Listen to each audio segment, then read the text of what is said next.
සියලු දෙනාට එහෙමනම් ආයුබෝවන් කියලා කිව්වා. අපි මේ දවස්වල ඇත්තටම හරිම රස්නේ. හරිම රස්නේ පරිස්සමෙන් ඉන්න හොඳට වතුර බොන්න හරි.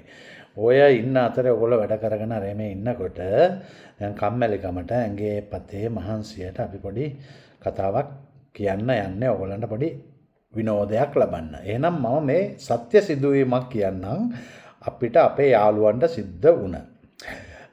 ඉතාම ඈත කාලයක මම යම් රාජ්‍ය ආයතනයක වැඩ කරගෙන ඉන්නකොට ඉතින් අපිට යාළුවෝ ඉන්නවා රට වටේ හැමතැනම යාළුවෝ ඉන්නවා.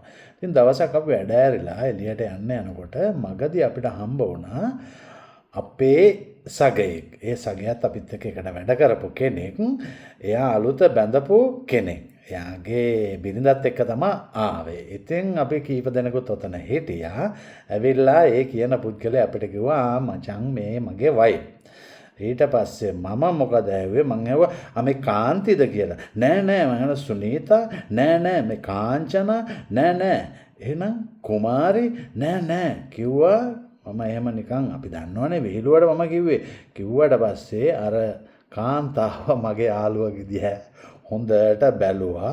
බලලා ඉවරලා පාරවල් කීපයක් එල්ල කරලා අපේ පැත්තට පයින්නකොටම අපි 4-5 දෙනා හොරේ රන් තියලා දිව්වා. ඔන්න ඔය එක කතාවක් විතරයි. එහෙනම් ඕගොල්ලොන්ටත් ඔය වගේ දේවල් සිදු වෙලා තියෙනවා නම් පොඩි කමෙන්ට් එකක් දාගෙන යන්න. එහෙනම් ජය වේවා.